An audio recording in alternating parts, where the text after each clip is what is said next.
সেই সতর্কবার্তায় কেউ কানই দিলেন না। ঠিক সন্ধ্যা 6টায় ঝড় আছড়ে পড়ল, আর তার মাত্র 5 মিনিটের মধ্যেই নৌকাটা ডুবে গেল। এই বিষয়টা একটু মনোযোগ দিয়ে শুনবেন। আবহাওয়া দপ্তর বা আইএমডি কিন্তু ওই দিন সকালেই একটা পরিষ্কার ইয়েলো অ্যালার্ট জারি করে বলেছিল যে 40 থেকে 50 কিলোমিটার প্রতি ঘন্টা বেগে দমকা হাওয়া বইতে পারে। আচ্ছা, এত কড়া একটা সরকারি অ্যালার্ট থাকার পরেও কিভাবে কর্তৃপক্ষ এবং ট্যুরিজম বোর্ড ওই দিন নৌকা চালানোর পারমিট দিল, এটা সত্যি একটা বিরাট প্রশ্ন।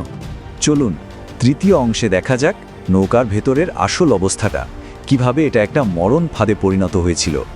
এনডিএমএ বা ন্যাশনাল ডিজাস্টার ম্যানেজমেন্ট অথরিটির কড়া নিয়ম হল নৌকায় ওঠার আগেই প্রত্যেককে বাধ্যতামূলকভাবে লাইফ জ্যাকেট পরতে হবে। কিন্তু বাস্তবে কি হলো? যাত্রীরা যখন দেখছেন হু হু করে পানি ঢুকছে, তখন গিয়ে দেখেন লাইফ জ্যাকেটগুলো নিচের তলার একটা স্টোর রুমে রীতিমতো তালা মেরে রাখা। জীবন বাঁচানোর সেই মরিয়া চেষ্টায় যাত্রীদের শেষমেশ ওই স্টোর রুমের দরজা ভাঙতে হয়েছিল। এই ঘটনার সবচেয়ে হৃদয় বিদারক দিকটা এখন বলবো। 39 বছর বয়সী ম্যারিনা ম্যাসি আর তার 4 বছরের ছোট্ট শিশু। ডুবুরিরা যখন তাদের উদ্ধার করেন, দেখেন মা তার সন্তানকে শক্ত করে জড়িয়ে ধরে আছেন। কোথায়? সেই জলের নিচে তলিয়ে যাওয়া লোয়ার কেবিনে।